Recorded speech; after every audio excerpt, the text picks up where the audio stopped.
Mister Qureshi और मेरे खामन बहुत पुराने जानने वाले हैं।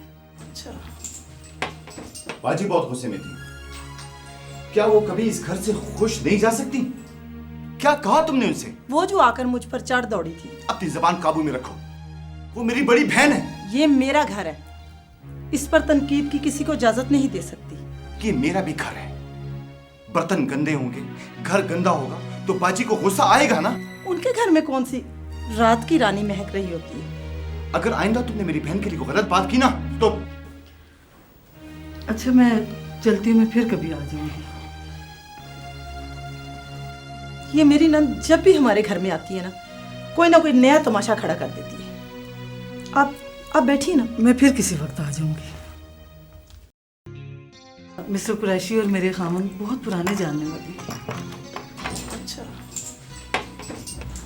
बाजी बहुत गुस्से में थी। क्या कभी वो फिदा, ये है हमारी नई पड़ोसन मिसिस सोहेल। अच्छा जी, अस्सलाम वालेकुम। वालेकुम अस्सलाम। सोहेल साहब नहीं है आपके साथ? वो अभी तो दफ्तरी चक्रों में है, फारूक हो जाएंगे तो जरूर आएंगे। अच्छा जी, आप प्लीज बैठिए। शुक्रिया। आप गपशप कीजिए, मैं चेंज कर लूँ। अच्छा मैं चलती हूँ। अरे नहीं, अभी तो ठीक से आपसे बात भी नहीं हुई। मैं फिर किसी वक्त आ जाऊंगी। और हाँ, आप भी तो आओ ना किसी दिन हमारे घर। जरूर जरूर, किसी वक्त भी आ जाऊंगी। चले ठीक है। बाजी आज बहुत गुस्से में थी। क्या कहा तुमने उनसे? मैंने क्या कहना था, बड़ी हैं और फिर गलती भी मेरी ही थी। जब बाजी घर आई तो घर साफ नहीं था।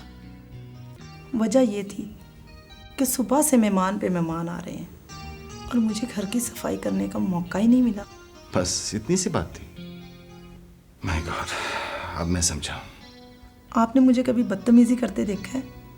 तुमने तो नहीं की, लेकिन मुझसे आज हो चली थी। मैं माफ़ी चाहता हूँ। मुझे हकीकत पहले से ही जान लेनी चाहिए थी। वैसे तुमने बहुत बड़ी अक्लमंदी की, जो मेहमान का फौरन बता दिया मुझे। ये घर आप ही का नहीं, मेरा भी है। और मुझे इस घर की इज्जत और आपकी इज्जत अपनी जान से भी ज़्यादा प्यारी है। हाँ ज़ीनत, तुम बिल्कुल ठीक कह रही हो। आइंदा मैं मोहतात रहूँगा।